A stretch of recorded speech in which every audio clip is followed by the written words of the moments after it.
back to GearWire.com. I'm Bill Holland, and we are live in New York at the 2007 Fall AES Convention. And I'm here with JazzMutant, with Dexter. And you are? Axel Leffen. And we are going to look at the Dexter interface. Let's take a look at this. Alright, so what we have here at the Dexter, it's a full multi-touch controller. So multi-touch means that you can use as many fingers directly on the screen. There is no limitation. If you want to use 10 fingers, it basically works the same. It's fully compatible with Logic, Cubase, Sonar, and Nuendo.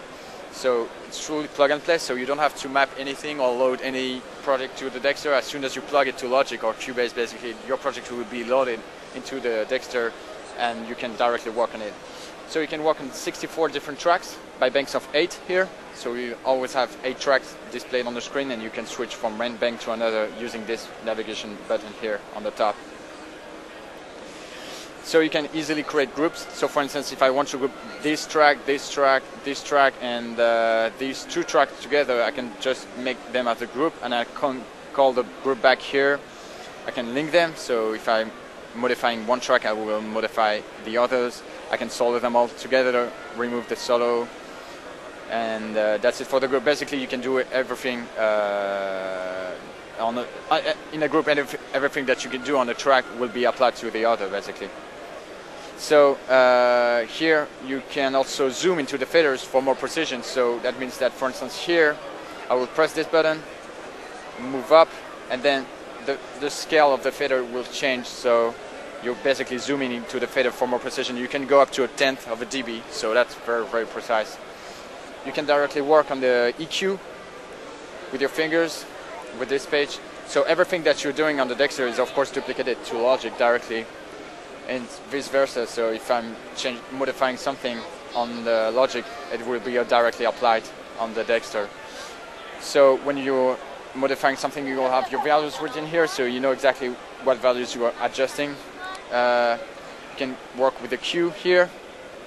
You can lock a frequency and only work with the gain, for instance, or do just the opposite, lock the gain and work only on the frequency. You can access all your effects and plugins directly on the screen. So once again, you don't have to load any plugin or effects on the Dexter. As soon as you open a project, it will load everything to it. So we'll have all your parameters here. You have a compressor on this track, so I'm adjusting the compressor here, the ratio here. And if you have more than 8 parameters per channel, then you can switch from one parameter bank to another by pressing this button at the bottom. You have a page that sums up everything for each track. So for instance here, I will have my EQ, my FX, and my surround panning for each track.